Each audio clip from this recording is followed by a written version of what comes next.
Hi everyone, this is Ajita and you are watching humanities. और हमारा जो क्लास 10th हिस्ट्री का फर्स्ट चैप्टर है rise of nationalism in Europe, उसको continue करेंगे। और हमारा आज का जो टॉपिक है वह है a new conservatism after 1815। Conservatives कौन थे? आपने क्लास 9 में पढ़ा है। क्लास 9 में आपने पढ़ा है ना।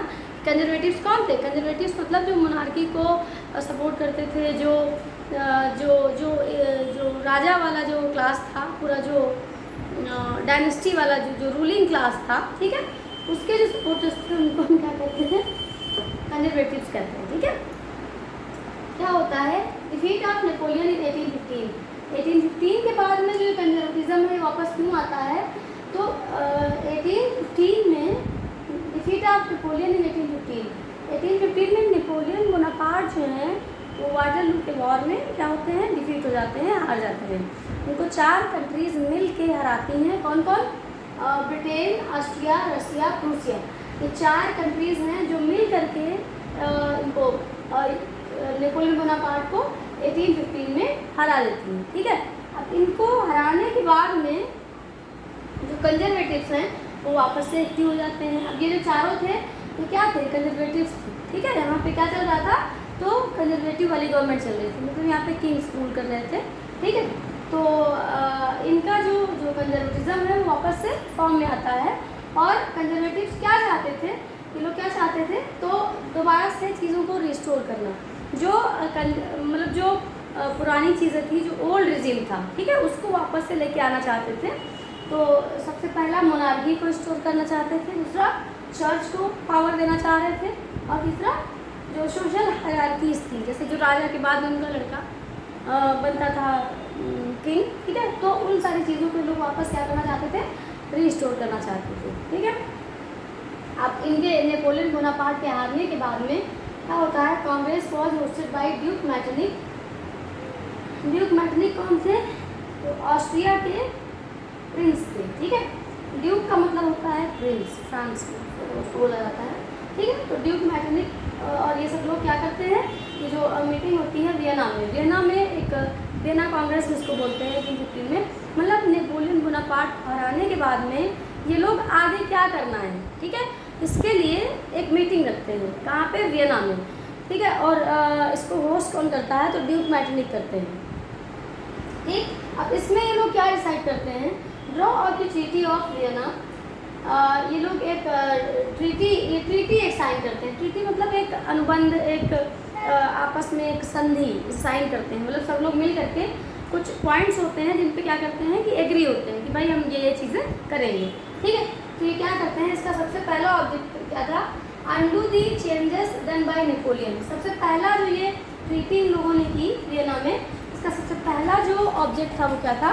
तो जो नेपोलियन के जो चेंजेस थे, नेपोलियन ने जो चेंजेस करी थी, चेंजेस में उसने बहुत ज़्यादा एक्सपांसन कर लिया था अपना स्टेट। उन्होंने काफ़ी फ्रांस का जो एरिया था उसको उन्होंने काफ़ी एक्सपांड कर लिया था, काफ़ी बड़ा कर लिया था।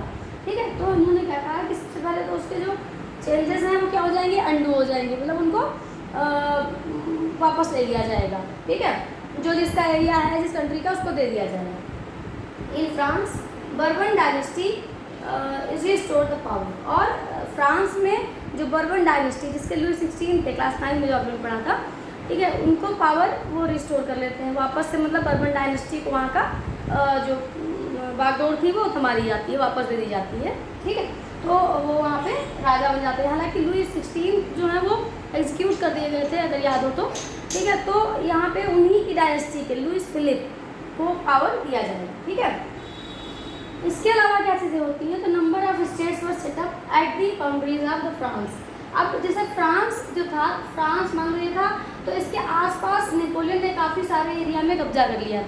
ठीक, तो अब ये लोग क्या करते हैं कि इसके आसपास छोटे छोटे बहुत सारे स्टेट्स बना देते हैं। स्टेट्स क्यों बनाते हैं? फ्यूचर में फ्रांस का एक्सपांसन रोकने के लिए। मान लो अगर फ्रांस कभी फ्यूचर में फिर से एक्सपांसन करने लगे, कोई ऐसा रूलर वहाँ पे आ जाए नेपोलियन जैसा, जो फिर से उसकी टेरिटरी को बढ़ाने लगे, तो इसको रोकने के लिए, उसको चेक करने के लिए लोग क्या करते हैं? इसके जो बॉर्डर था इसका, वहाँ पे बहुत सारे छोटे छोटे स्टेट्स बना देते हैं, अलग अलग छोटी छोटी कंट्रीज बना देते हैं। ठीक है, स्टेट्स बनाते हैं कंट्रीज में। ठीक है, और फिर करते क्या है? तो उन स्टेट्स पे ये चारों मिल करके, सॉरी चारों नहीं, ऑस्ट्रिया, रसिया और Prussia, Austria, Russia and Prussia, ये मिल करके क्या करते हैं, इन पे अपना कंट्रोल करते हैं। ठीक है, किसी को ईस्टर्न पार्ट दे दिया जाता है, किसी को वेस्टर्न पार्ट दे दिया जाता है। ठीक है, तो इस तरह से मतलब इन पे, इन स्टेट्स पे कंट्रोल किसका होता है, तो ये ऑस्ट्रिया, रसिया और प्रूसिया का। ठीक है, तो ये सारा कुछ। ठीक है, इसके बाद में क्या होता है, अब इसके बाद तो ये जो चेंजेस थे उसको इन लोगों ने क्या कर लिया, वापस से रिस्टोर कर दिया कि जो मतलब जो चेंज रखना चाह रहे थे उनको रखा, और जो नहीं रखना चाह रहे थे उनको इन्होंने क्या कर दिया, उनको रिवर्स कर दिया, मतलब जब सब पहले चलता था वैसा कर दिया। अब यहाँ पे एक चीज़ थी कि जैसे नेपोलियन ने बहुत सारे मॉडर्न चेंजेस करे थे, जैसे आर्मी को मॉडर्नाइज़ किया था, मेजर सिस्टम को मॉडर्नाइज़ किया था। तो ऐसे चेंजेस को जो कंजर्वेटिव्स थे, मोस्ट ऑफ देम मतलब उसके सपोर्ट में थे। ज़्यादातर लोग क्या चाहते थे कि जो भी चेंजेस नेपोलियन ने करे हैं वो रखे जाएं, मतलब बनाए रखे जाएं, और इन दूसरी से टेरिटरियल वाला छोड़ के, और इसके अलावा जो पावर इनहेरिट करने की बात थी उतना छोड़ के, तो इन लोगों ने क्या किया कि जैसे आर्मी को जो मॉडर्नाइज करने वाला उनका चेंज था, उसको इन लोगों ने अपने मतलब उसको ये लोग क्या करेंगे, अपना लेंगे, उसको ये लोग फॉलो करेंगे आगे जा करके। क्यों? क्योंकि इनको ये लगा कि अगर हम एक मॉडर्न आर्मी रखेंगे तो हम ज़्यादा अच्छे से रूल कर पाएंगे। ठीक है, तो इन्हें लगा कि ये जो चेंजेस हैं, मॉडर्न वाले जो चेंजेस हैं, ये हमारा जो पावर है उसको और क्या करेंगे, उसको स्ट्रेंथन करेंगे, मजबूत करेंगे। ठीक है, तो उन चेंजेस को लोग अपना लेते हैं। उसके बाद में क्या होता है, जो अच्छे चेंजेस थे उनको अपना लेते हैं, अच्छे तो खैर सभी। ठीक है, लेकिन उसके बाद क्या होता है, अब जब कंजर्वेटिव्स रिजीम आ जाता है, कंजर्वेटिव्स रूल करने लगते हैं, तो वहाँ पे क्या होता है, तो वहाँ पे ये लोग ये नहीं चाहते हैं कि फ्रांस में कोई भी फ्रेंच रेवोल्यूशन की बात करें।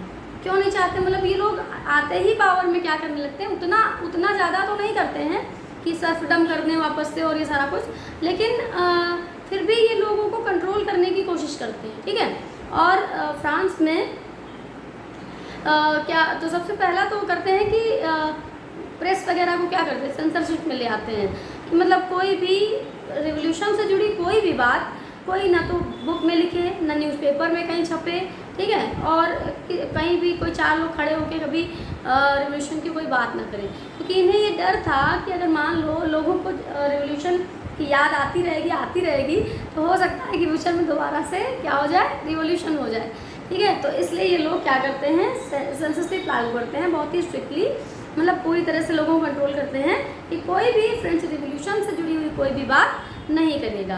हालांकि ये इनका अपनी सोच थी, और जो रिवोल्यूशनरीज थे या जो लिबरल्स थे, ठीक है, लिबरल्स ही तो आए थे, तो जो लिबरल्स थे वो लोग धीरे धीरे से अंदर क्या करते हैं, तो वो क्योंकि लिबरल्स ने इनका विरोध किया था सबसे पहले, तो वो धीरे धीरे अंदर क्या करते रहेंगे, प्रिपरेशंस करते रहेंगे। ठीक है, और फिर आगे जा कर के वापस से फ्रांस एक बार क्या बनेगा, डेमोक्रेटिक स्टेट बनेगा। ठीक है, तो ये हमारा था न्यू कंजर्वेटिज्म आफ्टर 1815। नेक्स्ट हमारा जो टॉपिक है रिवोल्यूशनरीज, इसको हम लोग देखेंगे हमारे नेक्स्ट वीडियो में। और वीडियो ठीक लगे तो please like and subscribe. Thank you very much.